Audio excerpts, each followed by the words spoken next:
All right, Sue, question two. You deal with combinations. So in your problem number six, it's 8 combination 7, which in this case, well, here's the formula. Hold on. Here's the formula for how to do combinations. So your n is going to be your number. In this case, it's going to be your 8, and your r is going to be your 7. So here's your equation. It'll be n factorial over n minus r factorial times r factorial. Okay, now, so if you don't know, if you don't understand what factorial is, a factorial is like this. So for example, if you have 4 factorial, that really equals 4 times 3 times 2 times 1. Okay, so then you multiply these and you get, so you're 12. 4 times 3 is 12, times 2 is 24, times 1 will be 24. Okay, so that's how we do factorials. Okay, so let's just plug in the numbers here. So you have 8, combination 7. So 8 is going to be our n. So we have 8 factorial over, and then this is going to be 8 minus 7 factorial times 7 factorial.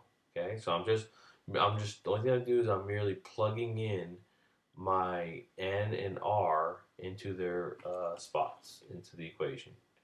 Okay, so the next step is you have 8 factorial over 1 factorial times 7 factorial.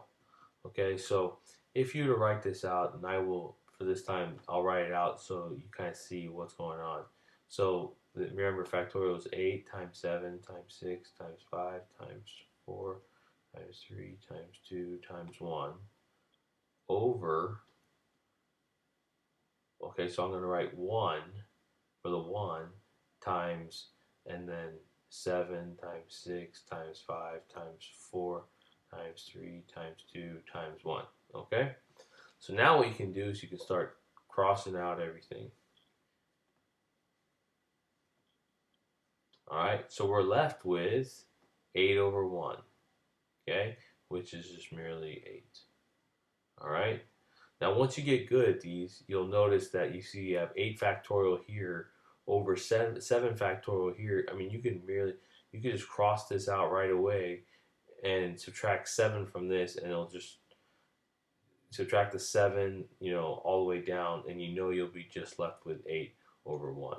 So the more and more you do these, more and more you'll see those tricks. All right.